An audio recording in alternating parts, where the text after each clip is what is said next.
അൽഹംദുലില്ലാ നഹ്മദുഹു വനസ്തഈനുഹു വനുഅ്മിനു ബിഹി വനതവക്കലു അലൈഹി വനഊദു ബില്ലാഹി മിൻ ശുറൂരി അൻഫുസിനാ വമിൻ സയ്യിആതി അഅ്മാലിനാ മൻ യഹ്ദിഹില്ലാഹു ഫലാ മുദില്ല ലഹു വമൻ യുദ്ലിൽ ഫലാ ഹാദിയ ലഹു വനശ്ഹദു അൻ ലാ ഇലാഹ ഇല്ലല്ലാഹു വഹ്ദഹു ലാ ശരീക ലഹു വനശ്ഹദു അന്ന മുഹമ്മദൻ അബ്ദുഹു വറസൂലുഹു അർസലഹു ബിൽ ഹുദാ വദീനിൽ ഹഖ് ലിയുദ്ഹിറഹു അല ദീനി കുല്ലിഹി വലൗ കരിഹൽ മുശ്രികൂൻ. അല്ലാഹുമ്മ സ്വല്ലി അലാ മുഹമ്മദിൻ വഅലാ ആലി മുഹമ്മദ് കമാ സ്വല്ലൈത അലാ ഇബ്രാഹീം വഅലാ ആലി ഇബ്രാഹീം ഇന്നക ഹമീദും മജീദ്. അല്ലാഹുമ്മ ബാരിക് അലാ മുഹമ്മദിൻ വഅലാ ആലി മുഹമ്മദ് കമാ ബാരക്ത അലാ ഇബ്രാഹീം വഅലാ ആലി ഇബ്രാഹീം ഇന്നക ഹമീദും മജീദ്. അമ്മാ ബഅദ് ഫഇന്ന അസ്തഖൽ കലാമി കലാമുല്ലാഹ് وخير الهدي هدي محمد صلى الله عليه وسلم وشر الأمور محدثاتها وكل بدعة ضلالة وكل ضلالة في النار. أعوذ بالله من الشيطان الرجيم. بسم الله الرحمن الرحيم. يا أيها الذين آمنوا اتقوا الله حق تقاته ولا تموتن إلا وأنتم مسلمون. സ്നേഹാദരണീയരായ സത്യവിശ്വാസികളെ, വിശ്വാസിനികളെ, ജീവിതത്തിന്റെ എല്ലാ മേഖലകളിലും റഹ്മാനായ അള്ളാഹുവിന്റെ വിധിവിലക്കുകൾ കഴിവിന്റെ പരമാവധി സൂക്ഷിച്ച് നല്ല ഭക്തരായി ജീവിക്കണം എന്നെന്നോടെന്ന പോലെ ഓരോരുത്തരോടും ഉണർത്തുകയാണ്, വസിയത്ത് ചെയ്യുകയാണ്. അള്ളാഹു നമ്മെ എല്ലാവരെയും അനുഗ്രഹിക്കുമാറാകട്ടെ. പരിശുദ്ധമായ ഹജ്ജ് കർമ്മത്തിന് വേണ്ടി നമ്മുടെ നാടുകളിൽ നിന്ന്, ലോകത്തിന്റെ വ്യത്യസ്ത ഭാഗങ്ങളിൽ നിന്ന് ആളുകൾ മക്കയിലേക്ക് പോയിക്കൊണ്ടിരിക്കുകയാണ്. അല്ലാഹു സുബ്ഹാനഹു വ തആല അവർക്കെല്ലാം പൂർണ്ണ പ്രതിഫലം ലഭിക്കുന്ന ഹജ്ജ് നിർവഹിക്കുവാനും അതുവഴി അല്ലാഹുവിന് പ്രിയപ്പെട്ടവരും സ്വർഗാവകാശികളുമായി തീരുവാനും തൗഫീഖ് നൽകുമാറാകട്ടെ. നമ്മൾക്ക് അല്ലാഹു ഹജ്ജിന് പോകാനുള്ള ഈമാനും തഖ്വയും സാമ്പത്തികമായ ഭദ്രതയും നൽകി അല്ലാഹു അനുഗ്രഹിക്കുമാറാകട്ടെ. പരിശുദ്ധമായ ഹജ്ജ് കർമ്മം, നാട്ടിൽ നിന്നു അതിനുവേണ്ടിയുള്ള യാത്രകൾ, ബലിപെരുന്നാളിന്റെ മുമ്പായി നടത്തേണ്ട ഉളുഹിയത്ത് കർമ്മങ്ങൾ, ഇവയെല്ലാം നമ്മൾ സംസാരിക്കുമ്പോൾ ഇസ്ലാമികമായി ലോക ചരിത്രത്തിലെ ഏറ്റവും പ്രഗത്ഭനായ ഇബ്രാഹിം അലൈഹിസ്സലാത്തു വസ്സലാമയുടെ ചരിത്രത്തിലൂടെ നമ്മൾ ചില കാര്യങ്ങൾ സംസാരിക്കൽ നിർബന്ധമാണ്. ഒരു ചെറിയൊരു ആമുഖം മാത്രമാണ് ഇന്നത്തെ ഖുത്ബയിൽ ഇൻഷാ അല്ലാഹ് സൂചിപ്പിക്കണമെന്ന് ഉദ്ദേശിക്കുന്നത്. ഇബ്രാഹിം അലൈഹിസ്സലാത്തു വസ്സലാമയുടെ ജീവിതം നമ്മൾ പരിശോധിക്കുമ്പോൾ 4 പ്രദേശങ്ങൾ നമ്മുടെ മനസ്സിലുണ്ടാകണം. പെട്ടെന്ന് ചില കാര്യങ്ങൾ പറയാണ്. ഒന്നാമത്തേത് ഇറാഖാണ്. ഇറാഖിലെ ഊർ എന്ന പട്ടണത്തിലാണ് ഇബ്രാഹിം നബി ജനിച്ചത്. രണ്ടാമത്തേത് ഫലസ്തീനാണ്. ഇറാഖിൽ നിന്ന് ആദ്യമായി പാലായനം നടത്തിയ സ്ഥലമാണ് ഫലസ്തീൻ. അവിടെയാണ് ഒന്നാമത്തെ ഭാര്യ സാറയോടൊപ്പം ഇബ്രാഹിം നബി താമസിച്ചത്. അവിടെയാണ് ഒന്നാമത്തെ മകൻ ഇസ്ഹാഖ് അലൈഹിസ്സലാത്തു വസ്സലാം ജനിച്ചത്, ഫലസ്തീൻ. മൂന്നാമത്തെ സ്ഥലം ഈജിപ്താണ്. ഫലസ്തീനിൽ നിന്ന് ഇബ്രാഹിം നബിയും ഭാര്യ സാറയും ഇടക്കിടക്ക് സന്ദർശിക്കുന്ന, യാത്ര പോകുന്ന സ്ഥലമാണ് ഈജിപ്ത്. ആ യാത്രയിലാണ് അവിടെയുള്ള രാജാവ് ഭാര്യ സാറയോട് മോശമായി പെരുമാറുകയും അല്ലാഹു അതിന് തടയിടുകയും പ്രായശ്ചിത്തമായി സാറക്ക് ഹാജറ എന്ന രാജാവിന്റെ കീഴിലുണ്ടായിരുന്ന സഹോദരിയെ നൽകുകയും ചെയ്തത്. ആ ഹാജറയാണ് പിന്നീട് ഇബ്രാഹിം അലൈഹിസ്സലാത്തു വസ്സലാമയുടെ രണ്ടാമത്തെ ഭാര്യയാകുന്നത്. നാലാമത്തെ സ്ഥലം മക്കയാണ്. രണ്ടാമത്തെ ഭാര്യ ഹാജറ റളിയല്ലാഹു അൻഹയും മകൻ ഇസ്മാഈലിനെയും അള്ളാഹുവിന്റെ കൽപ്പന പ്രകാരം ഉപേക്ഷിച്ചു പോകുവാനും പിന്നീട് ലോക ചരിത്രത്തിന്റെ വിപ്ലവത്തിന്റെ സ്ഥലമായി മാറിയ സ്ഥലവുമാണ് മക്ക. അപ്പൊ ഇസ്ലാമികമായി ഇറാഖിലാണ് ജനിച്ചത്, ഫലസ്തീനിലാണ് താമസിച്ചത്, ഈജിപ്തിലൂടെയാണ് യാത്ര ചെയ്തത്, അവിടെ നിന്നാണ് ഹാജറയെ ലഭിച്ചത്, മക്കയിലാണ് പിന്നീട് അവരുടെ താമസത്തിന്റെ ബാക്കി ഭാഗം വന്നത്. ഇതൊരു ചരിത്രത്തിന്റെ തുടക്കം എന്നുള്ള നിലയിൽ നമ്മുടെ മനസ്സിൽ ഉണ്ടാകാൻ വേണ്ടിയാണ്. സഹോദരങ്ങൾ, എന്തുകൊണ്ടാണ് ഇബ്രാഹിം അലൈഹിസ്സലാത്തു വസ്സലാമയെ കുറിച്ച് നമ്മൾ സംസാരിക്കുന്നത്? അള്ളാഹു അദ്ദേഹത്തിന് നൽകിയ സവിശേഷതകൾ എന്താണ്? ഇതാണ് നമ്മൾ ഇന്ന് സംസാരിക്കുന്നതിന്റെ ആകത്തുക. അതിലേറ്റവും പ്രധാനം, ഈ ലോകത്ത് അള്ളാഹു മനുഷ്യരിൽ ഏറ്റവും ഉത്കൃഷ്ടരായി അള്ളാഹു കാണുന്നവരെയാണ് അള്ളാഹു സുബ്ഹാനഹു വ തആല മനുഷ്യർക്ക് അവന്റെ ആശയത്തെ, ഇസ്ലാം എന്ന ദൈവികമായ സന്ദേശത്തെ പ്രചരിപ്പിക്കുവാൻ വേണ്ടി അതിന്റെ നേതാക്കന്മാരാക്കുന്നത്. അവരെയാണ് നമ്മൾ അമ്പിയാക്കന്മാർ എന്ന് പറയുക.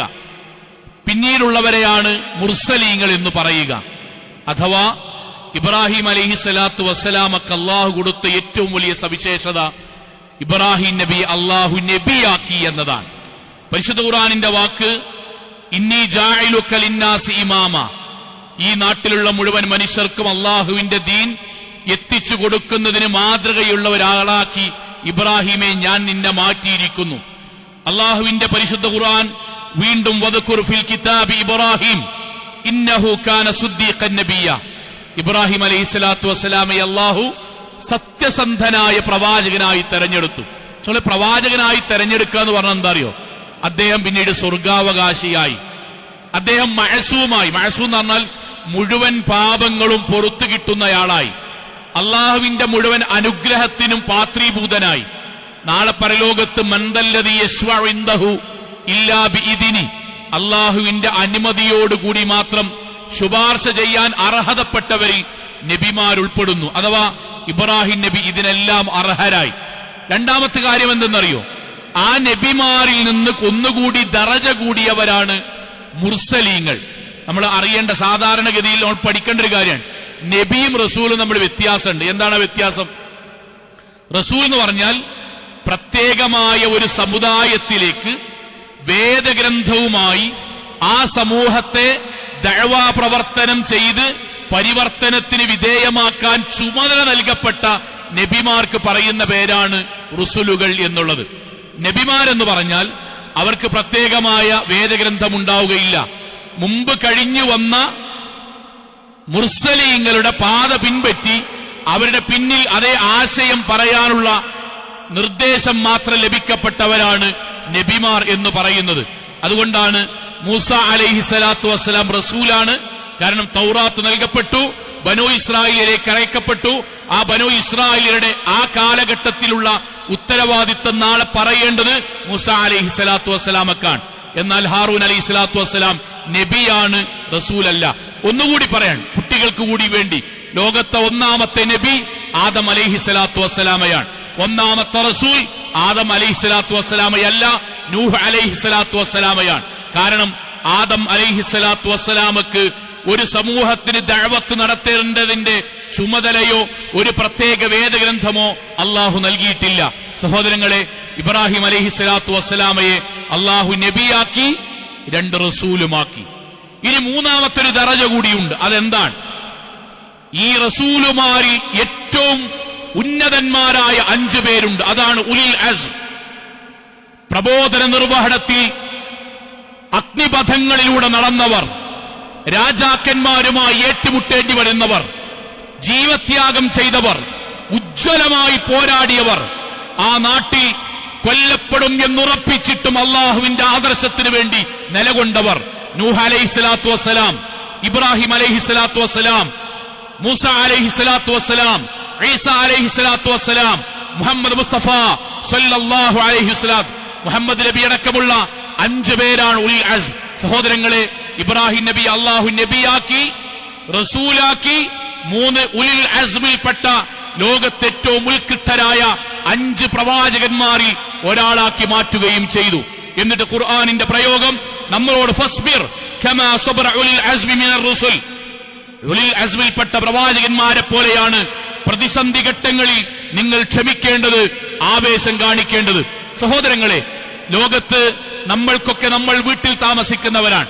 നമ്മുടെ ഉമ്മ, നമ്മൾക്ക് 4 മക്കളുണ്ട് എന്ന് വെക്കുക. ഉമ്മയോട് ആരെങ്കിലും രഹസ്യമായി ചോദിക്കാൻ, എന്താ മക്കളെ വർത്താനം, എന്താണ് അവരുടെ പെരുമാറ്റം, അതിൽ നമ്മുടെ ഉമ്മ പറയാൻ പാടുണ്ടോ പാടില്ലേ എന്ന് മറ്റൊരു പക്ഷം നമ്മൾ സങ്കല്പിക്കാം. നമ്മുടെ ഉമ്മ പറയാൻ, എനിക്ക് എന്റെ 2ാമത്തെ മകനെ ബാക്കിയുള്ളവരെക്കാൾ കൂടുതൽ ഇഷ്ടമാണ്, എനിക്ക് അവനോട് ഭയങ്കര ഇഷ്ടമാണ്. സഹോദരങ്ങളെ, അത് നമ്മെക്കുറിച്ചാണെങ്കിൽ നമ്മുടെ മനസ്സിന്റെ സന്തോഷം എത്രയാകും. മരിക്കുന്നത് വരെ ആ ഉമ്മ പറഞ്ഞ വാക്ക് നമ്മുടെ മനസ്സിലുണ്ടാകും. എല്ലാവരെക്കാളും എനിക്കിഷ്ടം എന്റെ മൂത്ത മകനെയാണ്, എന്റെ 2ാമത്തെ മകനെയാണ്, എന്റെ മകളെയാണ്. നമ്മെക്കുറിച്ചാണ് പറയുന്നതെങ്കിൽ ഒരു അധ്യാപകൻ പറയാൻ, ഈ ക്ലാസ്സിൽ എനിക്ക് ഏറ്റവും ഇഷ്ടപ്പെട്ട കുട്ടി ഇവനാണ്, ഈ കലാലയത്തിൽ എനിക്ക് ഏറ്റവും ഇഷ്ടപ്പെട്ടവൻ, ഞാൻ ഇത്രയും കാലം പഠിപ്പിച്ചതിൽ എനിക്ക് ഏറ്റവും പ്രിയങ്കരനായ എന്റെ വിദ്യാർത്ഥി, നമ്മെക്കുറിച്ചാണ് നമ്മുടെ അധ്യാപകൻ പറയുന്നതെങ്കിൽ നമ്മുടെ ജീവിതത്തിൽ ഏറ്റവും വലിയ സന്തോഷമാണ്. എങ്കിൽ നിങ്ങൾ ആലോചിച്ചു നോക്കൂ, ആദം അലൈഹിസ്സലാത്തു വസ്സലാം മുതൽ അന്ത്യനാൾ വരെയുള്ള കോടാനുകോടി മനുഷ്യരിൽ അള്ളാഹു ലോകത്ത് 2 ആളുകളെ മാത്രമേ അള്ളാഹിന്റെ കൂട്ടുകാരന്മാരായി തെരഞ്ഞെടുത്തിട്ടുള്ളൂ. പരിശുദ്ധ ഖുർആന്റെ വാക്കെന്തറിയോ? ഫത്തഖദല്ലാഹു ഇബ്രാഹിമ ഖലീല. ഇബ്രാഹിം അലൈഹിസ്സലാത്തു വസ്സലാമയെ അല്ലാഹ് ഖലീൽ, കൂട്ടുകാരനായി അള്ളാഹു തെരഞ്ഞെടുത്തു. നമ്മൾ ഇന്ന് വരെ അള്ളാഹുവിനെ കണ്ടിട്ടില്ല. ഇൻഷാ അല്ലാഹ് സ്വർഗത്തിൽ വെച്ച് നമ്മൾ വുജൂഹു യൗമഇദിൻ നാളിറ ഇലാ റബ്ബിഹാ നാളിറ, നഗ്നനേത്രം കൊണ്ട് അള്ളാഹുവിനെ കാണണം എന്ന് ആഗ്രഹിച്ച് ജീവിക്കുന്നവരാണ്. അള്ളാഹു തൗഫീഖ് നൽകുമാറാകട്ടെ. സഹോദരങ്ങളെ, ആ അള്ളാഹു ഈ ലോകത്ത് അവന്റെ സൃഷ്ടിജാലങ്ങളിൽ എനിക്ക് 2 കൂട്ടുകാരെയാണ് അള്ളാഹു തെരഞ്ഞെടുത്തത്. അതിലൊന്ന് ഇബ്രാഹിം അലൈഹിസ്സലാത്തു വസ്സലാമയാണ്, 2 മുഹമ്മദ് നബിയാണ്. മുഹമ്മദ് നബിയെയും ഇബ്രാഹിം നബിയെയുമാണ് അള്ളാഹു കൂട്ടുകാരനായി തെരഞ്ഞെടുത്തത്. അത് സാധാരണ ഒരു വാചകമല്ല, അറബി ഭാഷയുടെ ഒരു മനോഹാരിതയുണ്ട്. ആളുകൾക്ക് മനസ്സിലാവാൻ വേണ്ടി പറയാൻ, നമ്മള് മലയാളത്തിലെ കൂട്ടുകാരൻ, ശരി, അടുത്ത കൂട്ടുകാരൻ നമ്മൾ എന്റെ അടുത്ത കൂട്ടുകാരൻ എന്ന് പറയേണ്ടി വരും. ഇംഗ്ലീഷിൽ ഫ്രണ്ട് എന്ന് പറഞ്ഞാൽ അടുത്തത് ഏറ്റവും മികച്ച, എനിക്ക് ആത്മബന്ധമുള്ളത് ഇന്റിമേറ്റ് ഫ്രണ്ട് എന്ന് പറയേണ്ടി വരും. അറബിയിൽ കൂട്ടുകാർക്ക് ഒരുപാട് വാചകങ്ങളുണ്ട്. അറബി ഭാഷയുടെ സൗന്ദര്യം അതാണ്. സ്വദീഖ് കൂട്ടുകാരനാണ്, പക്ഷേ ആ കൂട്ടുകെട്ട് സാധാരണ കൂട്ടുകെട്ടാണ്. സ്വാഹിബ് കൂട്ടുകാരനാണ്, അതാണ് സ്വഹാബി എന്ന വാക്കിൽ നിന്ന് ഒന്നുകൂടി അടുപ്പമുണ്ടാകുന്ന കൂട്ടുകെട്ടാണ്. അതേപോലെ റഫീഖ് എന്ന് പറഞ്ഞാലും കൂട്ടുകാരനാണ്, ഒന്നിച്ച് യാത്ര ചെയ്യുകയും ക്രയവിക്രയങ്ങൾ നടത്തുകയും ചെയ്യുന്ന ആൾ. എന്നാൽ കൂട്ടുകാരുടെ അറബി ഭാഷ പ്രയോഗത്തിൽ ആത്മബന്ധമുള്ള, ഒരിക്കലും വേർപിരിയാത്ത, ഒരേ മനസ്സോടുകൂടി ചിന്തിക്കുന്ന, ഒരേ അഭിപ്രായമുള്ള ആളുകൾക്കാണ് ഖലീൽ എന്ന് പറയുക. അള്ളാഹു ഇബ്രാഹിം അലൈഹിസ്സലാത്തു വസ്സലാമയെ കുറിച്ച് പറഞ്ഞത്, ഇബ്രാഹിം എന്റെ സ്വദീഖല്ല, എന്റെ റഫീഖല്ല, എന്റെ സ്വാഹിബല്ല, എന്റെ ഖലീലാണ്. മുഹമ്മദ് മുസ്തഫ സല്ലല്ലാഹു അലൈഹി വസല്ലം പറഞ്ഞു, ഫഇന്നല്ലാഹ ഖദ് ഇത്തഖദനി ഖലീല. അള്ളാഹു എന്നെ അള്ളാഹുവിന്റെ കൂട്ടുകാരനായി തെരഞ്ഞെടുത്തു. കമത്തഖദ ഇബ്രാഹിം ഖലീല, ഇബ്രാഹിം നബിയെ തെരഞ്ഞെടുത്തതുപോലെ. ആ മുഹമ്മദ് നബിയും ഇബ്രാഹിം അലൈഹിസ്സലാത്തു വസ്സലാമയും ഇതേ ആത്മബന്ധമുണ്ടല്ലോ. പിന്നീടും ഹദീസുകളൊക്കെ കാണാം. ഖബറിൽ നിന്ന് ആദ്യമായി എഴുന്നേൽക്കുന്നത് മുഹമ്മദ് നബിയാണ് സല്ലല്ലാഹു അലൈഹി വസല്ലം. എന്നാൽ ഖബറിൽ നിന്ന് എഴുന്നേറ്റ് ആദ്യമായി അള്ളാഹു വസ്ത്രം നൽകുന്നത് ഇബ്രാഹിം അലൈഹിസ്സലാത്തു വസ്സലാമക്കാണ്. ഇസ്ലാമിക ചരിത്രത്തിൽ ഇബ്രാഹിം നബി അള്ളാഹു ആദരിച്ചതിന്റെ ഭാഗമാണ്. കഴിഞ്ഞില്ല, ലോകത്ത് എത്രയോ അമ്പിയാക്കന്മാർ വന്നു. എന്നാൽ ഇബ്രാഹിം നബിക്ക് ഒരു അമ്പിയാക്കന്മാരുടെ ഒരു പ്രത്യേകതയുണ്ട്. എന്താ പ്രത്യേകത എന്നറിയോ? ഇബ്രാഹിം നബിയുടെ പ്രത്യേകത അബുൽ അംബിയ ആണ്, അമ്പിയാക്കന്മാരുടെ ഉപ്പ. പ്രവാചകൻ സല്ലല്ലാഹു അലൈഹി വസല്ലമ ഇബ്രാഹിം നബിയെ വിളിക്കേണ്ട അറിയോ? അബി എന്നാണ്, അഭിസംബോധന ചെയ്യുക. ഇബ്രാഹിം നബിയുടെ ഒരു കാര്യം പറയുമ്പം പ്രവാചകൻ സഹാബാക്കളോട് പറയാറുള്ളത് ഇബ്രാഹിം നബി അങ്ങനെ ചെയ്തു എന്നല്ല, എന്റെ ഉപ്പ അങ്ങനെ ചെയ്തു എന്നാണ്. അതെവിടെ നിന്ന് കിട്ടിയതാണെന്നറിയോ? മിഅ്റാജ് യാത്ര. മനസ്സിലേക്ക് വരണ്ട, മിഅ്റാജ് യാത്ര. ഓരോ ആകാശങ്ങളിലും ഓരോ കവാടങ്ങളിൽ ഓരോ പ്രവാചകന്മാരെ കണ്ടു. എന്നിട്ട് ആ ഹദീസ് അവസാനിക്കുന്നത് ഇങ്ങനെയാണ്, ഏഴാനാകാശത്തേക്ക് മുഹമ്മദ് നബി എത്തി. എന്നിട്ട് ഇബ്രാഹിം, അതാ 7-ാം ആകാശത്താണ് ഇബ്രാഹിം അലൈഹിസ്സലാത്തു വസ്സലാമയെ കണ്ടത്. ഖാല, ആ സമയത്ത് ജിബ്രീൽ അലൈഹിസ്സലാത്തു വസ്സലാം പ്രവാചകനോട് പറഞ്ഞു കൊടുക്കട്ടോ, ഇബ്രാഹിം നബിയെ ചൂണ്ടിയിട്ട് നബിയോട് പറയാൻ, ഹാദാ അബൂക്ക്, മുഹമ്മദ് നബിയെ ഇതാണ് നിങ്ങളുടെ ഉപ്പ. അതിന്റെ അർത്ഥം എന്താ സഹോദരങ്ങളെ? ഇസ്ലാമിന്റെ ആദർശ പിതാവാണ് ഇബ്രാഹിം എന്നത് അള്ളാഹുവിന്റെ തീരുമാനമാണ്. മുഹമ്മദ് നബി താങ്കളുടെ ഉപ്പ ഇബ്രാഹിമാണ്, ഇതാണ് അതിനർത്ഥം ആദർശപരമായ പിതാവാണ്. ആ സമയത്ത് ഫസല്ലിം അലൈ, നബി പറയാൻ ഞാൻ അങ്ങോട്ട് സലാം പറഞ്ഞു. എന്റെ ഉപ്പയായ ഇബ്രാഹിം അബുൽ അംബിയ സലാം മടക്കി. എന്നിട്ട് എന്നോട് പറഞ്ഞു, മർഹബൻ ബിഇബ്നി സ്വാലിഹ് വന്നബിയ്യി സ്വാലിഹ്, എന്റെ ഏറ്റവും നല്ല മകനെ, ഏറ്റവും നല്ല പ്രവാചകരെ, താങ്കൾക്ക് സ്വാഗതം, താങ്കൾ ഇങ്ങോട്ട് വരൂ. സഹോദരങ്ങളെ, എന്തുകൊണ്ടാണ് ഇബ്രാഹിം നബിക്ക് അബുൽ അംബിയ എന്ന് പേര് വന്നതെന്ന് അറിയോ? ഇബ്രാഹിം നബിയുടെ ആദ്യത്തെ 2 മക്കളും ഇസ്ഹാഖ് അലൈഹിസ്സലാത്തു വസ്സലാമയിൽ നിന്നാണ് പിന്നീട് നമ്മൾ പറയുന്ന മുഴുവൻ നബിമാരുണ്ടായത്. മൂസ അലൈഹിസ്സലാത്തു വസ്സലാം, യാക്കൂബ് അലൈഹിസ്സലാത്തു വസ്സലാം, യൂനുസ് അലൈഹിസ്സലാത്തു വസ്സലാം, യൂസുഫ് അലൈഹിസ്സലാത്തു വസ്സലാം, എല്ലാം ഇബ്രാഹിം നബിയുടെ മൂത്ത മകന്റെ പരമ്പരയിൽ ബനു ഇസ്രായേലിയർക്ക് അല്ലാഹു അയച്ചതാണ്. ഇസ്മായിൽ നബിയുടെ പരമ്പരയിലാണ് നമ്മുടെ പ്രവാചകൻ അഷ്റഫുൽ ഖൽഖ് മുഹമ്മദ് മുസ്തഫ സല്ലല്ലാഹു അലൈഹി വസല്ലം ഉണ്ടായത്.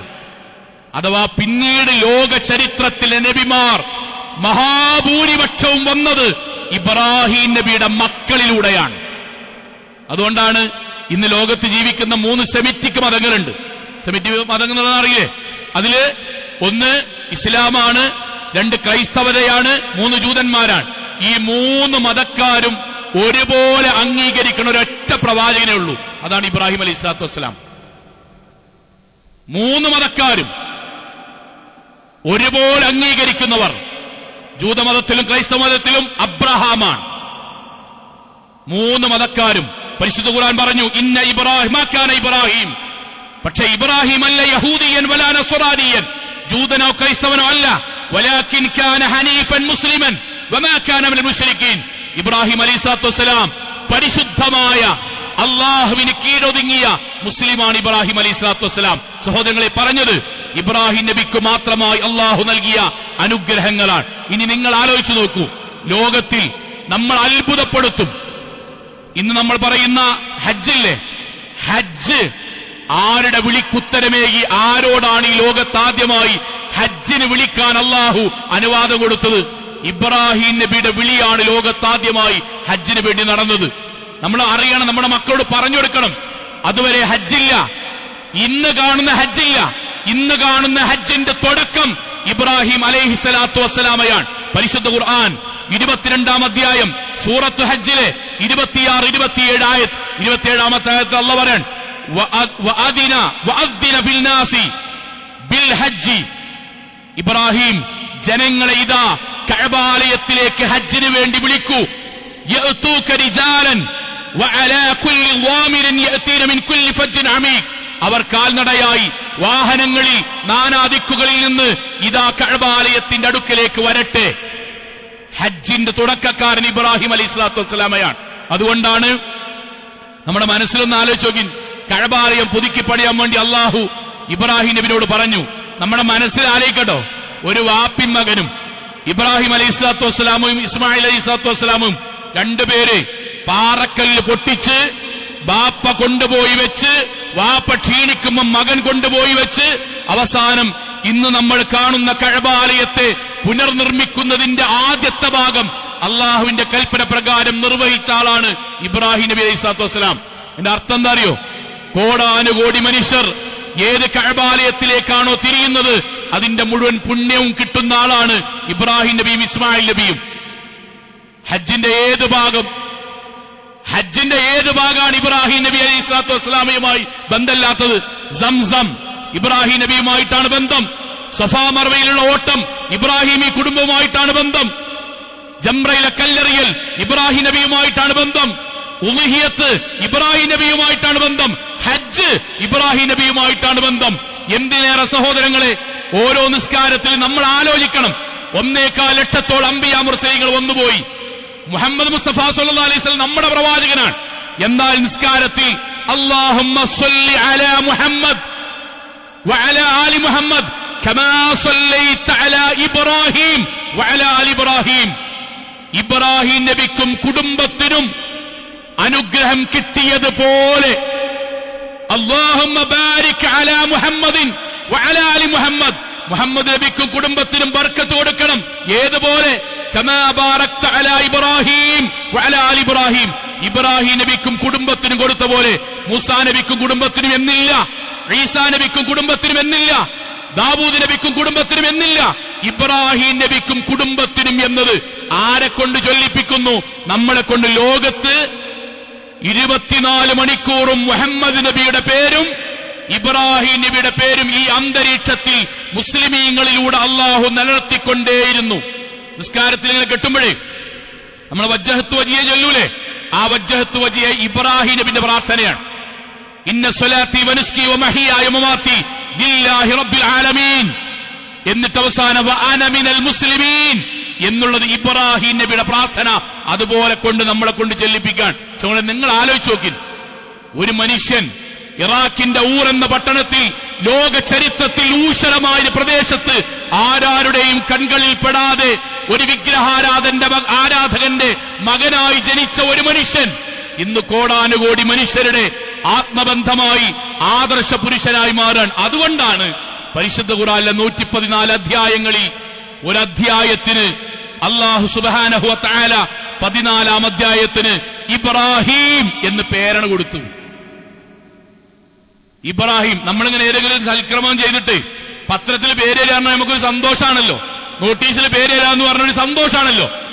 ലോകത്തെ ഏറ്റവും വലിയ മുഅ്ജിസത്തായ ഹുദൽ ലിന്നാസായ, ലോകത്തെ മാർഗദർശകമായ ഏറ്റവും വലിയ അത്ഭുതമായ പരിശുദ്ധ ഖുർആനിലെ 14-ാമത്തെ അധ്യായത്തിന് അല്ലാഹു ഒരു വ്യക്തിയുടെ പേരാണ് കൊടുത്തു, ഇബ്രാഹിം. എന്നിട്ട് അതിൽ 52 ആയത്ത് കൊടുത്തു. ഇബ്രാഹിം നബിന്റെ കുടുംബം, ത്യാഗം, അധ്വാനം, ദഅവത്ത്, ആളുകളുള്ള പെരുമാറ്റം, ഇസ്ലാമികമായ ജീവിതം എല്ലാം അല്ലാഹു കൊടുത്തു. പരിശുദ്ധ ഖുർആനിലെ 25 അധ്യായങ്ങളിലൂടെ 69 തവണ ഇബ്രാഹിം നബിയെ കുറിച്ച് അല്ലാഹു നമ്മളെ കൊണ്ട് ഓദിപ്പിക്കുകയും ചെയ്തു. അല്ലാഹു പറഞ്ഞു, വദ്കുർ ഫിൽ കിതാബി ഇബ്രാഹിം. ഇബ്രാഹിം നബിയെ കുറിച്ച് നബിയെ പറഞ്ഞു കൊടുക്കണം ആളുകൾക്ക്. ഞാൻ പറയുന്നത്, ലോക ചരിത്രത്തിൽ ഇബ്രാഹിം അലൈഹിസ്സലാത്തു വസ്സലാം എന്ന് കേൾക്കുമ്പോൾ നമ്മൾക്ക് ആവേശമുണ്ടാകണം. നമ്മുടെ അബുൽ അംബിയ ആണ്, അംബിയാക്കന്മാരുടെ ബാപ്പയാണ് എന്ന് മനസ്സിലുണ്ടാകണം. അല്ലാഹ് ലോകത്ത് തെരഞ്ഞെടുക്കപ്പെട്ട 2 കൂട്ടുകാരിൽ ഒരാളാണ് എന്ന ബോധ്യമുണ്ടാകണം. സ്വർഗം കൊണ്ട് സന്തോഷ വാർത്ത അറിയിക്കപ്പെട്ട ഉലുൽ അസ്മിൽപ്പെട്ട പ്രവാചകനാണ് എന്ന ബോധ്യം നമുക്കുണ്ടാകണം. ഇതുവരെ നമ്മൾ പറഞ്ഞത് ഇബ്രാഹിം നബിയുടെ ശ്രേഷ്ഠതയാണ്. ഇനി ഇതിൽ നിന്ന് നമ്മൾക്ക് എന്താണ്? ഇതുവരെ നമ്മൾ ഇബ്രാഹിം നബിയുടെ ശ്രേഷ്ഠത പറഞ്ഞു. ഇനി ഇത് കേൾക്കുന്ന നമ്മൾക്ക് എന്താണ്? ഇബ്രാഹിം നബി അള്ളാഹുവിനോട് തേടിയൊരു പ്രാർത്ഥന ഉണ്ട്. ഈ ഇബ്രാഹിം നബി ട്ടോ, ഈ ഇബ്രാഹിം നബി അള്ളാഹുവിനോട് തേടിയൊരു തേട്ടമുണ്ട്. വലാ തുഖ്സിനി യൗമ യുബ്അസൂൻ. അല്ലാഹുവേ, നീ എന്നെ പരലോകത്ത് വഷളാക്കല്ലേ നാദ. യൗമ ലാ യൻഫഉ മാലുൻ വലാ ബനൂൻ. പൈസയോ മക്കളെ കൊണ്ടോ ഒരു ഉപകാരവുമില്ലാത്ത ലോകമാണ് പരലോകം. ഇല്ലാ മൻ അത്തല്ലാഹ ബിഖൽബിൻ സലീം.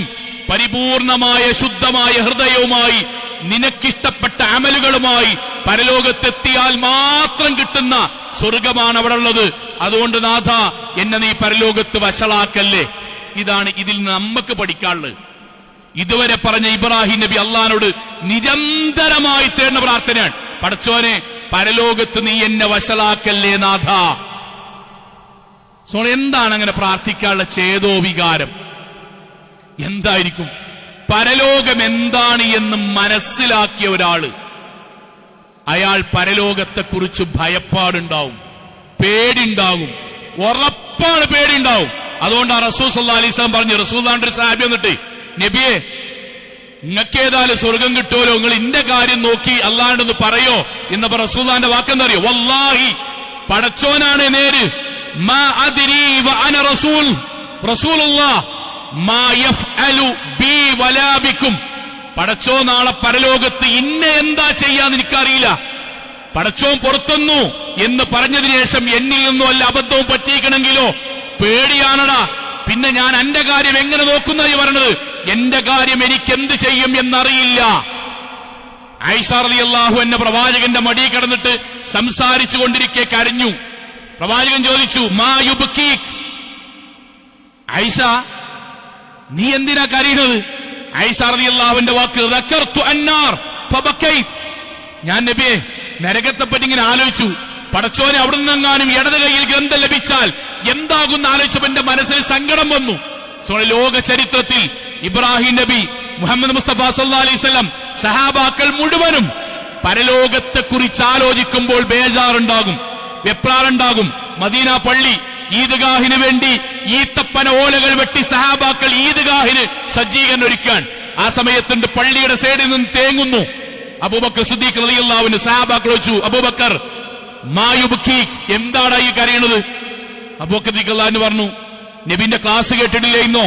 മിഞ്ഞാന്ന് പള്ളിക്കന്ന് ഫരീഖുൽ ജന്ന ഫരീഖുൽ സഈർ, നാളെ പരലോകത്ത് ഒരു വിഭാഗം ആളുകൾ സ്വർഗത്തിലേക്കും മറ്റൊരു വിഭാഗം ആളുകൾ നരകത്തിലേക്കും പോകും. അതിലെങ്ങാനും ഞാൻ പെട്ടാലോ, നരകത്തിക്ക് പോയാൽ പിന്നൊരു തിരിച്ചു വരവില്ലല്ലോ. സഹാബാക്കൾ പറഞ്ഞു, അബൂബക്കർ താങ്കൾ എന്തിനാ കരുന്നത്? പ്രവാചകൻ ഈ പള്ളി എന്നല്ല പറഞ്ഞത്, അബൂബക്കറും ഫിൽ ജന്ന, താങ്കൾ സ്വർഗത്തിലാണെന്ന് പ്രവാചകൻ വഹീന്റെ അടിസ്ഥാനത്തിലല്ല പറഞ്ഞത്. പിന്നെ അബൂബക്കർ തന്നെ മറുപടി എന്താ അറിയോ? ഇന്റെ നബി അത് പറഞ്ഞിട്ട് ഏതാനും കാലായില്ലേ, അതിനുശേഷം പ്രവാചകന്റെ വാക്കിന് ശേഷം എന്റെ ജീവിതത്തിൽ വന്ന വല്ല അബദ്ധങ്ങളും ഉണ്ടെങ്കിൽ അതുവഴി നരകത്തിലേക്ക് പോയാലോ, ഞാൻ ആത്മാർത്ഥമായിട്ട് എന്നോടെന്ന പോലെ ചോദിക്കാൻ, ഇബ്രാഹിം ഹനീഫ, ഇബ്രാഹിം നബിന്റെ പാരമ്പര്യം പിൻപറ്റണം എന്നാണല്ലോ. ആ ഇബ്രാഹിം നബി അല്ലാണ്ട് എന്നും തേടിയിരുന്ന, സ്വർഗം കൊണ്ട് സന്തോഷ വാർത്ത അറിയിച്ച, ഉൽ അസ്മിൽപ്പെട്ട അബുൽ അംബിയായ, നാളെ ഏഴാൻ ആകാശത്ത് സ്വർഗത്തിലുണ്ട് എന്ന് പ്രവാചകനിലൂടെ കാണിച്ചു തന്ന ആ അബൂബക്കർ, ആ ഇബ്രാഹിം അലൈഹിസ്സലാത്തു വസ്സലാം അല്ലാണ്ട് തേടുകയാണ്, പടച്ചോനെ നാളെ പരലോകത്ത് വഷളാക്കല്ലേ. ആ ഒരു ബോധവും ഭയവും സത്യസന്ധമായി പറയാൻ നമ്മുടെ മനസ്സിൽ ഉണ്ടാകലുണ്ടോ? ഇപ്പൊ നമ്മളെ കുട്ടിയുടെ റിസൾട്ട് വന്നു, നമ്മുടെ കുട്ടീന്റെ റിസൾട്ട് വന്നു, പ്രതീക്ഷിച്ച മാർക്ക് കിട്ടാത്തപ്പോ നമ്മുടെ മനസ്സിലുണ്ടായൊരു സങ്കടം ഉണ്ടല്ലോ, ആ സങ്കടത്തിന്റെ അത്ര പടച്ചോനെ ഈ പോക്ക് പോയി ഞാൻ മരിച്ചാൽ നരകത്തേക്ക് പോകേണ്ടി വരുമോ എന്നുള്ള ആലോചന പോലും സങ്ങളെ പലപ്പോഴും നമ്മൾ ഉണ്ടാകാറില്ല എന്നൊരു സത്യമാണ്. ഞാൻ കുറ്റമായിട്ട് പറയില്ല ഒരിക്കലും. എന്തുകൊണ്ടാണ് പരലോകം നമുക്ക് പേടിണ്ടാകാത്തിന് കാരണം അറിയോ? അന്തല്ലാത്തതുകൊണ്ടാണ്. ഈമാനുമില്ല, അന്തമില്ല. ശരിക്കും മനസ്സിലാക്കുക, നമ്മുടെ നടു റോഡ് ശക്തമായ മഴ പെയ്യാതിക്കൊള്ളി, ശക്തമായ മഴ പെയ്യാൻ അങ്ങേറ്റം വൃത്തിയുള്ള നമ്മുടെ റോട്ടിൽ കൂടെ നമ്മള് ടൂ വീലർ ആകണ്ട, ഫോർ വീലർ തന്നെ എങ്ങനെ ഓടിക്കുക? മെല്ലെ ഓടിക്കുക. എന്തേ കാരണം നമുക്കറിയാം, വണ്ടി ചിലപ്പോ സ്ലിപ്പാകും. മഴ ശക്തമായാൽ എതിർദിശയിൽ നിന്ന് വരുന്നോണ്ട് ചിലപ്പം ബ്രേക്ക് പാളിയാൽ ഇങ്ങോട്ട് വരും. ചിലപ്പോ റോട്ടിൽ കുഴി ഉണ്ടാവും, തട്ടിത്തടഞ്ഞാൽ വീഴും. അതിനിടയിൽ എന്തെങ്കിലും പറ്റിയാൽ സൂക്ഷിച്ചിട്ടാ പോകുക. അതിനിടയ്ക്ക് ചില ആൾക്കാർ പോകുന്നുണ്ടല്ലോ, ബൈക്കുമേ ഇങ്ങനെ പോകും. അതവന് ജീവിതത്തിൽ ഭയങ്കരമായ കാഴ്ചപ്പാടും ധൈര്യം ഉണ്ടായിട്ട് അല്ല. പിന്നെ നമ്മൾ പറയും അവൻ അന്തല്ല എന്ന് പറയും, അന്തല്ല എന്ന് പറയും. പരലോകത്തെ കുറിച്ച് ഇബ്രാഹിം അലൈഹിസ്സലാത്തു വസ്സലാമയും പ്രവാചകന്മാരും അമ്പിയാക്കന്മാരും സഹാബാക്കളും മുഴുവനും ഭയന്നപ്പോ നമുക്ക് പേടിയേയില്ല. ആ പേടിയില്ലാത്തതിന് കാരണം എന്താ അറിയോ? നമ്മൾ പരിശോധിക്കാത്തോണ്ടാണ്. അപ്പൊ നിങ്ങൾ ഇന്ന് വെള്ളിയാഴ്ചയാണല്ലോ, ഇന്ന് നമ്മുടെ ജീവിതത്തിൽ നമ്മൾ സ്വയം ഒരു കുറ്റായിട്ടല്ല മനസ്സിലാക്കാൻ, നമ്മൾ സൂറത്ത് കഹ്ഫ് ഒരു പേജെങ്കിലും ഓതിയിട്ടുണ്ടോ എന്ന് പരിശോധിച്ചാൽ, ഓതാത്തതിൽ നമുക്ക് സങ്കടമില്ലെങ്കിൽ അതിനർത്ഥം എന്താ? ഓതാത്തിൽ ആഴ്ചയിലൊരിക്കൽ ഒരു ദിവസം ആലിക്കട ഒരു ദിവസം 6-7 മണിക്കൂർ നമ്മൾ ഫോൺ ഉപയോഗിക്കും. 6-7 മണിക്കൂർ ഒരു ദിവസം മിനിമം. ആഴ്ചയിൽ ഒരു ദിവസം ഒരു പേജ്, വെള്ളിയാഴ്ച പ്രത്യേകമായ സുന്നത്തുള്ള സൂറത്ത് കഹ്ഫ് ഖത്തീബ് വരുമ്പം ഓതി പള്ളിയിൽ തേനീച്ച മൂളുന്നത് പോലെ ശബ്ദമുണ്ടാകുന്ന പള്ളിയായിട്ട് മാറാതെക്കാൻ. എന്തേ കാരണം? ബേജാറില്ല. അതൊക്കെ മതി മൗലവി, അത്രയൊക്കെ മതി. നിങ്ങൾ ഈ പറയുന്ന ആയത്തിന്റെ അത്രയൊന്നും ബേജാറാകണ്ടില്ല. അതെന്തുകൊണ്ടറിയോ? അന്തല്ലാത്തതുകൊണ്ടാണ്. പരലോകം എന്താണെന്ന് അറിയാത്തതുകൊണ്ടാണ്. നമ്മൾ ആലോചിക്കുക, കുറ്റപ്പെടുത്തല്ല, മനസ്സിലാലോചിക്കും. റമദാന് ശേഷം 3 സുബഹി അടുപ്പിച്ച് കിട്ടിയ എത്ര ആൾക്കാർ നമ്മുടെ കൂട്ടത്തിൽ ഉണ്ടാകും? ബേജാറുണ്ടോ? ഇല്ലല്ലോ. ഒരു ദിവസത്തെ മുഴുവൻ ജമാഅത്തും കിട്ടാത്തതിൽ ഒരു ദിവസത്തെ മുഴുവൻ ജമാഅത്തും കിട്ടിയ എത്ര ആൾക്കാർ നമ്മുടെ കൂട്ടത്തിൽ ഉണ്ടാകും? സങ്കടപ്പെടുത്തിക്കണോ? നമ്മളെ സങ്കടപ്പെടുത്തിക്കണോ? ഉമ്മമാരെ, നിങ്ങൾ ഈ വെക്കേഷനിൽ പോയ ടൂറിലും കല്യാണങ്ങളിലും സൽക്കാരത്തിലും പൂർണ്ണമായ ഇസ്ലാമിക വേഷം ഇസ്ലാമികമായി സ്വീകരിച്ചു പോയ എത്ര കല്യാണവും എത്ര സൽക്കാരം എത്ര ടൂറുണ്ടാകും? ഇതൊന്നും നമ്മളെ ബേജാറാക്കണില്ലെങ്കിൽ അതിന്റെ അടുത്ത് എന്താ അറിയോ? പരലോകത്ത് നമ്മൾക്ക് നരകം തരുമ്പം അല്ലാഹു പറഞ്ഞ വാക്കുണ്ട്, യഅലമൂന ളാഹിറൻ മിനൽ ഹയാത്തി ദുനിയ. ദുനിയാവിന്റെ എല്ലാ കാര്യത്തിലും പേടിയും ബേജാറുണ്ടേരി. കച്ചവടം അങ്ങനെ വന്നിട്ട് ട്രംപ് അവിടെ അധികാരത്തിൽ കയറുമ്പോൾ സ്വർണത്തിന്റെ മൂല്യം ഇങ്ങനെ വരുമ്പോൾ നമ്മള് ഷെയർ മാർക്കറ്റ് കിട്ട പൈസ എന്താവില്ല, ബേജാറാണ്. കുട്ടിക്ക് അഡ്മിഷൻ കിട്ടൂല, ബേജാറുണ്ട്. അതെന്തുകൊണ്ടാ? ബോധ്യം ഉണ്ടായതുകൊണ്ടാണ്. ഇപ്പൊ ഗൾഫ് പോയാൽ അവിടെ ചാൻസ് ഉണ്ടോ? ചാൻസ് ഇല്ല, ബേജാറാണ്. എന്തേ? കാരണം ബോധ്യമുണ്ട്. ഇവിടെ ട്രീറ്റ്മെന്റിന് 4 വട്ടം പോയി, പ്രത്യേകിച്ച് മാറ്റേണ്ടി വരുമോ? കണ്ണ് പോകുമോ? കാത് പോകുമോ? ബേജാറാണ്. സൗങ്ങളെ സുബൈക്ക് എഴുന്നേറ്റിട്ടില്ല, 1.5 മാസമായി, ബേജാറില്ല. ഖുർആൻ ഓതണില്ല, ബേജാറില്ല. അവനാന്റെ ജീവിതത്തിൽ പടച്ചോൻ പറഞ്ഞ നിയമങ്ങൾ വേഷവിധാനത്തിൽ പോലും പാലിക്കുന്ന ബേജാറില്ല. അതെന്തുകൊണ്ടാണ് സൗങ്ങളെ? ഇബ്രാഹിം നബി പഠിപ്പിച്ച ഒരു ആദർശം നമ്മുടെ നെഞ്ചത്തേക്ക് വരാത്തത് കൊണ്ടാണ്. ഇബ്രാഹിം നബിന്റെ ഒരു പ്രാർത്ഥന കൂടി പറയാ മനസ്സിലേക്ക് വരാൻ. ഇബ്രാഹിം നബിന്റെ പ്രാർത്ഥന കേട്ടോ, നേരത്തെ പറഞ്ഞ മുഴുവൻ ശ്രേഷ്ഠതയും മനസ്സിലേക്ക് ആലയിക്കണം. ആ ഇബ്രാഹിം നബി അല്ലാണ്ട് പ്രാർത്ഥിക്കുക, റബ്ബനാ, പടച്ചോനെ, ഇഗ്ഫിർലി, നീ എന്റെ പാപങ്ങൾ പൊറുക്കണം, വവാലിദയ്യ, എന്റെ വാപ്പാന്റതും പൊറുക്കണം, വൽ മുഅ്മിനീന യൗമ യഖൂമുൽ ഹിസാബ്, പരലോകത്ത് വരുമ്പം എന്റതും വാപ്പാന്റതും ഞങ്ങളെ മുസ്ലിം സഹോദരങ്ങളുടെ പാപങ്ങൾ പൊറുക്കണമേ നാഥാ. ഒരു നിസ്കാരത്തിന് ശേഷം 2 മിനിറ്റ് റമദാന് ശേഷം പള്ളിക്കൊന്നിരുന്നിട്ട് പടച്ചോനെ എന്റെ വാപ്പാന്റെയും എന്റെ കുടുംബത്തിന്റെയും പാപങ്ങൾ പൊറുക്കണമേ 2 മിനിറ്റ് പ്രാർത്ഥിച്ചിട്ട് എത്ര കാലായി കൂട്ടരെ? ബേജാറില്ലെങ്കിൽ അതിന്റെ അർത്ഥം എന്താ അറിയോ? ഇബ്രാഹിം നബിയെ പറ്റി വായ കൊണ്ടേ നമ്മൾ സംസാരിക്കണുള്ളൂ, ആദർശത്തിലേക്ക് വരുന്നില്ല. ഞാൻ ആക്ഷേപമല്ല, ഒരിക്കലുമല്ല, മറിച്ച് ആലോചിക്ക. ഇങ്ങനെങ്കിലും ആലോചിച്ചു, തിരിച്ചറിവിന് വേണ്ടിയിട്ടാട്ടോ, സത്യസന്ധമായിട്ട് പറയണം. സത്യസന്ധമായിട്ട് ഒരു ബാങ്കിന് എല്ലാവരും മനസ്സിലാലിക്കട്ടോ, ഒരു ബാങ്കിന് അല്ലാഹു അക്ബർ മുതൽ അവസാനം അല്ലാഹു അക്ബർ വരെ പൂർണ്ണമായും ഇജാബത്ത് കൊടുത്തിട്ട് എത്ര കാലമായിട്ടുണ്ടാവും? വെറുതെ അവനാനെ പറ്റി ആലോചിക്കാം. പള്ളിക്കെന്ന് ബാങ്ക് കേട്ടിട്ട് ഇങ്ങനെ നിന്നിട്ട് ആ ബാങ്കിന് പൂർണ്ണമായി തുടക്കത്തിലല്ല പൂർണ്ണമായും ഇജാബത്ത് നൽകിയിട്ട് റമളാന് ശേഷം എത്ര ബാങ്ക് ഉണ്ടാവും? ഇത് എന്തിനാ നിങ്ങൾ ചിന്തിപ്പിക്കണത്? ഈ ചിന്ത ഉണ്ടാകുമ്പോഴേ കണ്ണ് നിറയുള്ളൂ, കുറച്ചൊക്കെ ഈമാൻ ഉണ്ടാവുള്ളൂ, ബാങ്ക് കൊടുക്കണ മുന്നേ എത്തുള്ളൂ, സൂറത്ത് ഗൾഫ് ഓതുള്ളൂ, അവനാന്റെ കുട്ടി നീച്ചില്ലെങ്കിൽ ബേജാറാകുള്ളൂ. അതൊക്കെ അത്ര ഉള്ളു മൗലവി. ഇതൊക്കെ എങ്ങനെ തന്നെയാന്ന് പറയണത്. ഏത് പോലെയാണെന്നറിയോ? ഇടിവാള് മിന്നുന്നിടത്ത് ഒഴുക്കുള്ള സ്ഥലത്തിലൂടെ ചെരുപ്പിടാതെ ഓടുന്നൊരു കുട്ടി, ഇതൊക്കെ എന്റെ ധൈര്യാന്ന് പറയുമ്പോ മൂത്തൊരാള് പറയില്ലേ, എടാ അത് പൊട്ടത്തരാന്ന് പറയില്ലേ? ആ അന്തമില്ലായ്മയാണ് നമ്മൾ ചിന്തിക്കാത്തത് കൊണ്ട് സംഭവിക്കണേ. ആലോചിക്കണം, ചിന്തിക്കണം. നമ്മുടെ മനസ്സിൽ ഏതെങ്കിലും ഒരു ദിവസം നമ്മൾക്കൊരു നെഞ്ചുവേദന വന്ന് പോകുമ്പം നമ്മൾ ഇബ്രാഹിം നബിയെ നമസ്കാരത്തിൽ ഓർത്തവരാണ്, ഖുത്ബയിൽ ഓർത്തവരാണ്, വാക്കിലൂടെ പ്രഖ്യാപിച്ചവരാണ്. ആ ഇബ്രാഹിം നബിയുടെയും മുഹമ്മദ് നബിയുടെയും കൂടെ സ്വർഗത്തിലേക്ക് എത്താൻ വേണ്ടി പരിശ്രമിക്കുന്നവരാവുക. അള്ളാഹു അനുഗ്രഹിക്കുമാറാകട്ടെ.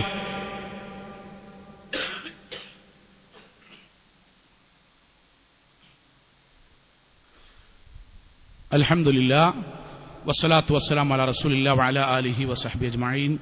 അമ്മാ ബഅദ തഖുല്ലാഹി ഇബാദല്ലാഹ്. ഒരിക്കൽ കൂടി അള്ളാഹുവിനെ സൂക്ഷിച്ചുകൊണ്ട് ജീവിക്കണം എന്ന് എന്നോടെന്ന പോലെ ഓരോരുത്തരോടും ഉണർത്തുകയാണ്. സഹോദരങ്ങളെ, നമ്മുടെ ഉളുഹിയത്തിനൊക്കെ ഇൻഷാ അല്ലാഹ് ചേരാൻ നേരായി നമ്മുടെ മനസ്സിൽ പ്ലാൻ ഉണ്ടാകണം. 9,500 ഒരു ഓഹരിയായിട്ട് നമ്മുടെ മഹലിൽ നിശ്ചയിച്ചിട്ടുള്ളത്. 7 ഓഹരി വരെ കൂടിയിട്ട് ഉളുഹിയത്തിന്റെ ഭാഗമാകാം. നമ്മളതിൽ നമ്മുടെ മനസ്സിൽ കൊണ്ടുവരേണ്ട ഒരു കാര്യം പറയട്ടോ. ഞാൻ വെക്കേഷൻ ആണല്ലോ, എല്ലാവരും ഉണ്ടായതുകൊണ്ട് പറയണ്. നമുക്ക് കൊല്ലത്തിലൊരിക്കലാണ് ഉളുഹിയത്ത് ഉണ്ടാകുക. നമുക്ക് പറ്റണ പോലെ നമ്മൾ ചേരണമെന്ന് പറയാനാട്ടോ. നമ്മളെ കുട്ടിക്ക് ഒരു അഡ്മിഷൻ ഉണ്ട് എന്ന് കേൾക്കുക. ഇപ്പൊ കുട്ടി 10ാം ക്ലാസ് പൗതിയാണ്. നമുക്ക് ഓനെ ഡോക്ടർ ആക്കണം, അല്ലെങ്കിൽ എഞ്ചിനീയർ ആക്കണം, അല്ലെങ്കിൽ സ്ഥാപനത്തിൽ കൊണ്ടാക്കണം. അപ്പൊ അതിനിങ്ങനെ കുറച്ച് പൈസ വേണമെങ്കിൽ നമ്മൾ എന്താ ചെയ്യാന്ന് വെച്ചാൽ, ഞാനും നിങ്ങളെന്താ വെച്ചാൽ നമ്മൾ കുറച്ച് അങ്ങനെ എടുത്തേക്കും. അങ്ങനെ എടുത്തുവെച്ച് ആ സമയമാകുമ്പം ആണ് കൊടുക്കും. ഉളുഹിയത്തൊക്കെ ശരിക്ക് അങ്ങനെ നമ്മൾ ചെയ്യേണ്ട ഒരു കാര്യമാണ്. ഞാൻ പറയണത് മനസ്സിൽ നീയത്ത് വെച്ച് മെല്ലെ മെല്ലെ മെല്ലെ മെല്ലെ ഒരു കൂട്ടി വെച്ച് ചേരേണ്ട ഒരു സംഗതിയാണ്. അതിന് കാരണം എന്താ അറിയോ? ഉളുഹിയത്ത് എന്നുള്ളത് നമ്മളോടാണ് അള്ളാഹു ബലിമൃഗത്തറക്കാൻ വേണ്ടി പറഞ്ഞത്. ആര് ചെയ്തതാ അറിയോ? ഇബ്രാഹിം അലൈഹി സ്വലാത്തു വസ്സലാം മകന്റെ കഴുത്തിൽ വെച്ച കത്തിയാണ്. മകൻ അറുക്കാൻ വേണ്ടി പറഞ്ഞിട്ട് അള്ളാഹുവിന് വേണ്ടി മകൻ അറുക്കാൻ തയ്യാറായ ഇബ്രാഹിം അലൈഹിസ്സലാത്തു വസ്സലാമയുടെ പാരമ്പര്യമുള്ള നമുക്ക് ബാക്കി എല്ലാ സംഗതിക്കും പൈസ ഉണ്ടാകുമ്പം ഇതിന് സഹോദരങ്ങളെ നമ്മൾ പൈസ ഉണ്ടാക്കണം. ഞാൻ കഴിഞ്ഞ ഖുത്ബയിൽ കഴിഞ്ഞ വർഷം പറഞ്ഞത് എനിക്ക് ഓർമ്മയുണ്ട്, അത് വീണ്ടും ആവർത്തിക്കാണ്. സഹോദരിമാര് അതിൽ നിങ്ങളൊരു ഭാഗം ഉണ്ടാണ്, കാക്കാണ്ട് നിങ്ങൾ പറയണം, കാക്ക നമുക്ക് പ്രാവശ്യം ചേരണം, ഗൾഫിലുള്ള മക്കളോട് നിങ്ങൾ കുറച്ചാണ് പൈസ എങ്കിൽ അതിനോരോട് കുറച്ച് അയച്ചുതരാൻ പറയണം. എത്രയാണോ നമുക്ക് ഒരു കന്നിനെ മൊത്തമായിട്ട് ഇറക്കാൻ പറ്റുമെങ്കിൽ അങ്ങനെ ചെയ്യാം, 2 പറ്റുമെങ്കിൽ 2 ചെയ്യാം, അര കൂടാൻ പറ്റുമെങ്കിൽ അങ്ങനെ ചെയ്യാം, ഒരു ഷെയർ ആണെങ്കിൽ അത് ചെയ്യാം, ഇനി ഒരാൾക്ക് ഒരു ആടിനെ ഒറ്റക്ക് ഇറക്കുക അങ്ങനെയും ചെയ്യാം. ഇതൊക്കെ നമുക്ക് ചെയ്യാം സഹോദരങ്ങളെ, അതിന്റെ ഭാഗമാക്കി മാറണം. നമ്മൾ നീയത്തുണ്ടാകണം. ഇൻഷാ അല്ലാഹ് ബാക്കി നമുക്ക് ഇനിയുള്ള ഖുത്ബകൾ പറയാം. അള്ളാഹു തൗഫീഖ് നൽകുമാറാകട്ടെ. രണ്ടാമത്തെ ഒരു കാര്യം, നമ്മുടെ മഹല്ലില് ഞാൻ എല്ലാവരും മനസ്സിലാൻ വേണ്ടി ഈ വെക്കേഷനിൽ മാത്രം ഇത് രക്ഷിതാക്കളോട് പറയട്ടെ, രക്ഷിതാക്കളെ പെൺകുട്ടികൾക്ക് നമ്മളൊരു ക്യാമ്പ് വെച്ചിരിക്കണം കേട്ടോ. അള്ളഹാനോട് നമുക്ക് മഹല്ലത്തെ ഒരു ഖത്തീബ് എന്നുള്ളക്ക് എനിക്ക് പറയാനുള്ള ഞാൻ പറയാം, പെൺകുട്ടികൾക്കുള്ള ക്യാമ്പ് വെച്ചിരിക്കണം. അവർക്ക് വേണ്ട ദീൻ എത്തിച്ചു കൊടുക്കാൻ കഴിഞ്ഞു എന്നാണ് വിചാരിക്കുന്നത്. 2 മുതിർന്നവർക്കുള്ളത് നടന്നുകൊണ്ടിരിക്കുന്നുണ്ട്. കുട്ടികൾക്കുള്ള ക്യാമ്പ് കഴിഞ്ഞ ദിവസം കഴിഞ്ഞു. ഇനി യുവാക്കൾക്കുള്ളതാണ്. ഈ വരുന്ന 21-ാം തീയതി തിങ്കളാഴ്ച ഇൻഷാ അല്ലാഹ് യുവാക്കൾക്ക് നമ്മുടെ മഹല്ലിൽ ദീനിയായൊരു ക്ലാസ് നടക്കുകയാണ്. ഇസ്ലാമികമായി സംശയ നിവാരണത്തിന് വരെ അവസരമുള്ളത്. ഇതെത്തിക്കുക എന്നുള്ളതേ ദുനിയാവിൽ ഖത്തീബിനും മഹല്ലിനൊക്കെ ബാധ്യതയുള്ളൂ. അവിടെ എത്തിയിട്ടില്ല എന്ന് അള്ളാഹ് ചോദിക്കുമ്പോൾ എന്റെ കുട്ടിനെ പറഞ്ഞയച്ചേക്കണോ എന്നുള്ള ഓരോ വാപ്പിമ്മയാണ് പറയേണ്ടി. അതിൽ ഇസ്ലാമികമായി അല്ലെങ്കിൽ നമ്മുടെ നാട്ടിൽ 18 വയസ്സിന്റെ മുകളിലുള്ള ആൺകുട്ടികൾക്ക് മാത്രമാണ് ഇപ്പം നമ്മളെ മക്കളെ പറഞ്ഞേക്കണം, ഉറപ്പായിട്ടും പറഞ്ഞേക്കണം. 21-ാം തീയതിയാണ് ഇൻഷാ അല്ലാഹ് മഗ്‌രിബിന് ശേഷം നമ്മൾ ബാക്കിയുള്ള കാര്യം പറയും. നമ്മുടെ വീട്ടിലെ മക്കളെ മൗലവി അന്നോർക്ക് ടൂറുണ്ട്, ടൂറ് ബാക്കിയൊക്കെ ദിവസമുണ്ട്, നമ്മൾ എല്ലാവർക്കും ടൂറുണ്ട്. പക്ഷെ അന്നത്തെ ദിവസം നമ്മൾ ദീനിന് വേണ്ടി ചെലവഴിക്കണം.